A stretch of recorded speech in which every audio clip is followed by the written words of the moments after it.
We must ensure that any action, if it is to be taken, is proportionate, legal and specifically designed to deter the use of chemical weapons. We must ensure any action supports and is accompanied by a renewed effort to forge a political solution and relieve humanitarian suffering in Syria. But at the same time, we must not let the spectre of previous mistakes paralyse our ability to stand up for what is right. We must not be so afraid of doing anything that we end up doing nothing. I do not believe we should be rushed to judgment on this question on a political timetable set elsewhere.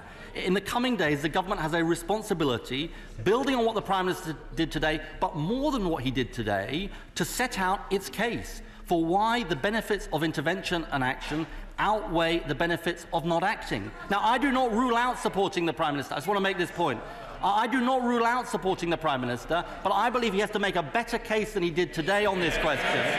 The Assad regime in Damascus are watching very carefully as to whether they will get away with what they have done. If they get away with what they have done, if there is no international response of a significant kind, then we can be absolutely certain that the forces within Damascus will be successful in saying, well, we must continue to use these whenever there is a military rationale for doing so. If we take an active part in military action, which I do not rule out, but if we do, then let us be clear that we shall be taking sides. There is no escape from that, and we shall be joining with the rebels, with all the consequences that arise from that, and not maintaining a position of neutrality.